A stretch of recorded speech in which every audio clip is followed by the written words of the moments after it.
2016 sets the stage for this young presidential candidate's descent into politics. In the academic circles and in the interiors of the country, Usman Sonko remains a formidable opponent.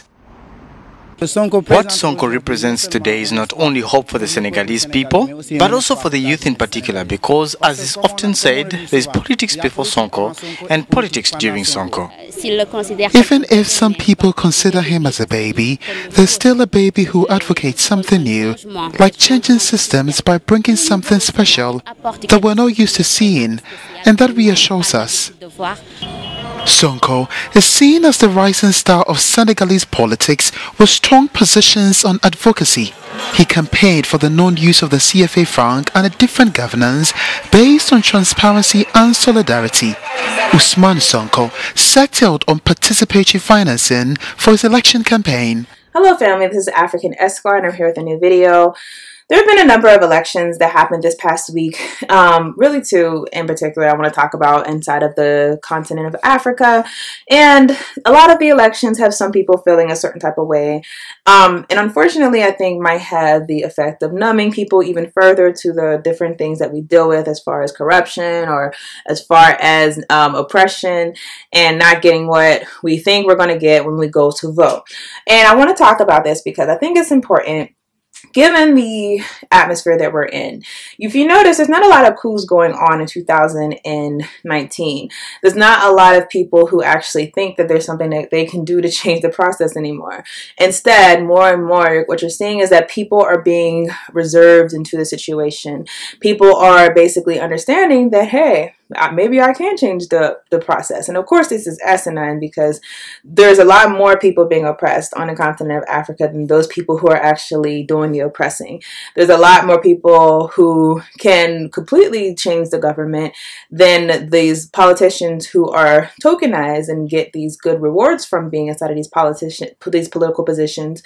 But the people are made to think that they don't have power. It's very similar to the United States. If you notice, if you live in America, you know that at different times in our history, we felt like we lacked power. We felt like we were unable to change our situation, unable to address what's going on with us in our community. And this feeling of not being able to have control, not being able to have power, had negative effects on our ability to actually mobilize. So let's talk about these two elections very briefly. The election in Nigeria was the re-election of President Muhammadu Buhari, and he was elected despite the fact that a lot of people thought maybe he wouldn't be re-elected. Other people felt like there was some voting irregularities. For example, the election was postponed, and that's, you know, never a good sign when you postpone an election. And a lot of people feel like, maybe he did something to actually rig the election. In addition, there's an election in Senegal. President Macky Sall, he won re-election. This is actually an interesting election. There was a brother by the name of Usman Sonko who had very radical platform in this election. He said, number one, he felt like corrupt politicians should be shot, which of course is shocking to some people, but this is what he stated. And also, he stated that he felt like the CFA franc should be abolished. And if you don't know, the CFA franc is a currency that is inside of former Francophone countries, countries that were formerly colonized by France. And this currency essentially takes 65% of the country's national reserves and puts it inside of France control. And if the African people want control of their money or want to, let's say they want to use the money for something, they have to get permission from France in order to use their own money. This is a currency that is openly colonial. It's not even neo-colonialism, it's just colonialism, and it's been allowed to exist. And unfortunately, African people have not risen up yet and said, no, we don't want this en masse enough to actually scare the system enough to revert back to something that's actually more equitable. So although I will say that more people are talking about it more now than ever. So hopefully that does get awakened up inside of the conscience of the people. Now, with all this going on, you have other elections that will be going on, and I'm going to talk about the one in the United States, where we have a lot of people talking about wanting reparations and, you know, saying that they want something tangible from the government. And a lot of Black people have been making this this very strong stance against politicians.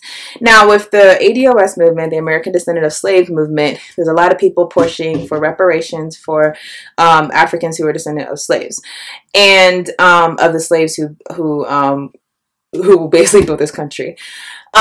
With all of that, a lot of people are looking to the political process as a means to remedy the issues, because really, you know, where else are you going to go for reparations? The question is democracy going to ever give you something that's going to get you out of the position of oppression? In other words, can you vote yourself out of oppression? And this is the issue I want to talk about today.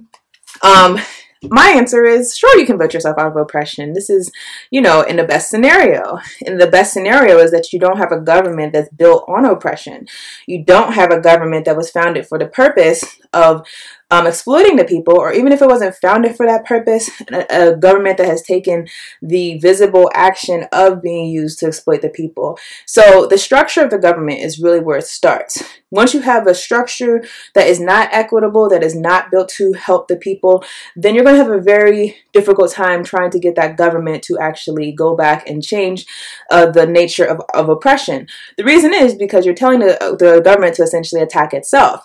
So for example, if we say, let's say the best scenario inside of an election, let's say you have, let's say you have 90% of progressive candidates who actually win elections. They take the House, they take the Senate if you're in the United States, or they take Parliament. They have a majority in these places, and they also have a president who's actually the same. He's really moved to do what's in the best interest of people, the collective people, and not just individuals. Now, this is the best scenario because there's no country where this scenario really exists, because elections, especially in the U.S., especially in African countries that are exploited, are oftentimes won by money and won by power. The money of people who you may never see, you might never hear about them, but there are people who are running this country, who run corporations that are funding your politicians, and they are the ones who are going to have the most say. I cannot emphasize this enough. If you're in America, those business people who you'll never hear about, you know, you might have a candidate in front of you talking so compassionately about wanting to help the people, but if that person is in meetings in secret, talking to Fortune 500 companies, talking to banks, and these people are promising these politicians, yeah, do something for us, and we'll make sure that you're taken care of, understand that they will always be prioritized before any of you. It doesn't matter what promises you get from the beginning, they'll always be prioritized. In African countries, it's a little different in that not only do you have corporate interests, but you have outside interests. You have the Western interest, you have the Chinese interest, you have outside manipulators who are ensuring that their views, their candidate who's going to do what they want them to do is put in power. So you have a lot going against you. If you're someone who's trying to get a politician to do something that would not benefit those powers, would not benefit the country. For example, let's say you're inside of a country in Africa and there are outsiders who want your country to take loans in order to exploit your country. So they're trying to push loans and loans and loans.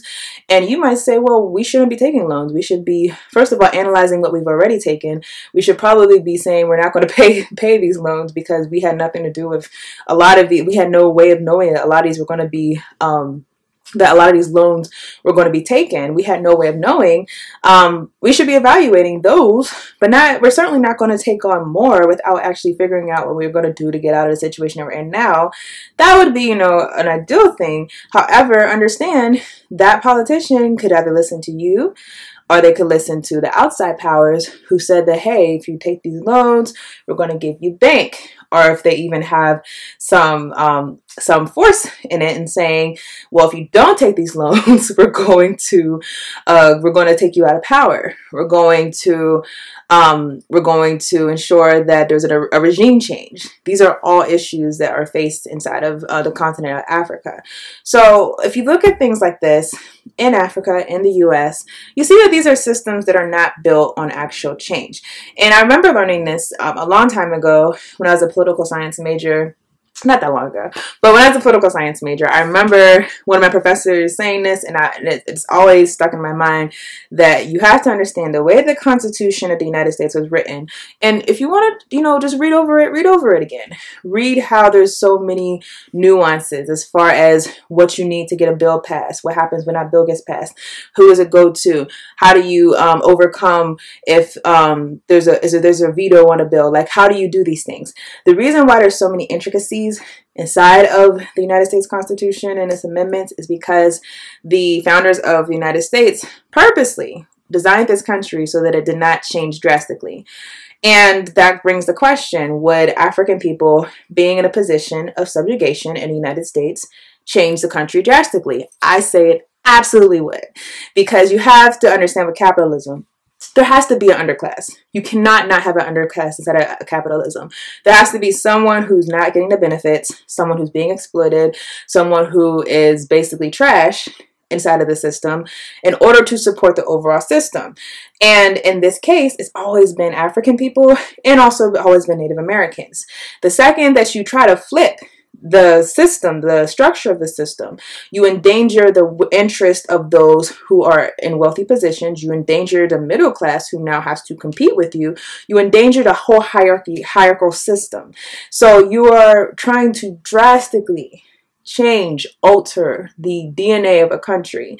And we have to understand that the Constitution in this country has not been built to do that. Similarly, let's go back to the continent of Africa.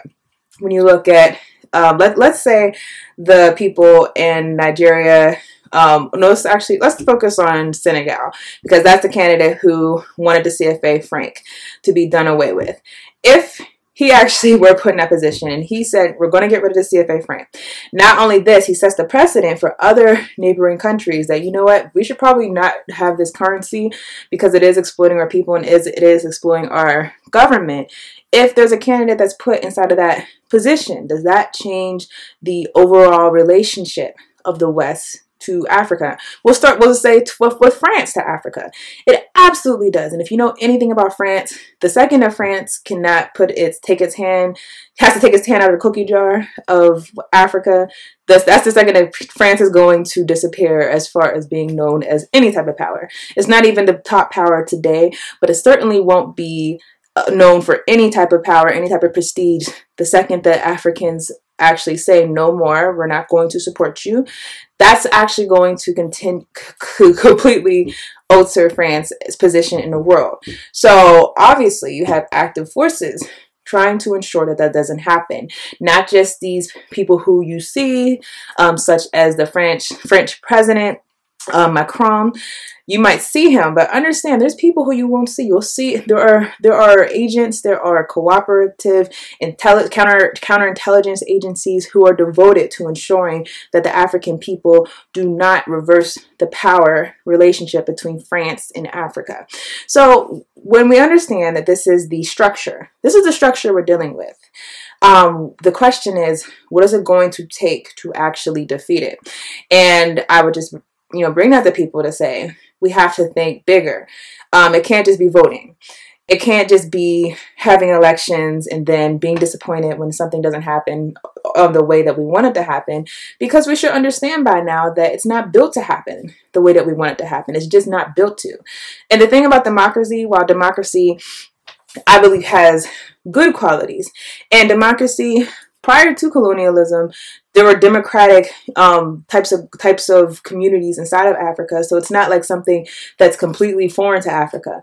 However, understand that democracy, the way that it has been used in Africa, has not been used for the best of the people. It's not been used for the people. It's actually been used for outsiders to control the continent. So when you consider that, the idea that democracy is going to be the saving grace of African people, it cracks me up when you look at how some of these news pundits talk, because they'll say something against someone like Maduro in Venezuela, oh, it's not democratic over there. Or they'll say something about, even a better example, Cuba, they don't have freedom of press. This Castro was horrible. He made sure to censor the journals and all that stuff. But the people in Cuba are actually living a lot better than a lot of people in the U.S. And even consider the blockades, the tariffs that the U.S. has put on them, all the policy that the U.S. has done to try to thwart Cuba. They're doing pretty good. And so you have these people that are doing good in Cuba, but then you have people in Africa who are doing horribly. But, you know, according to the pundits, at least they're a democratic government. So they'll say positive things about this government that's not helping the people, where the people are dying from diseases, people are dying from not having adequate facilities, people are dying from wars, people are dying from all types of things. And you'll say horrible things, you won't say horrible things about them just because it's a democracy. On the other hand, you have a country like Cuba, and you say it's so horrible, but that's really debatable if you compare Cuba to any other country. But you'll say they're horrible because they don't have freedom of press and because they imprison journalists or opposition. But the people are doing great there. So what is your problem? Isn't that the most important thing? That the most people are benefiting the most?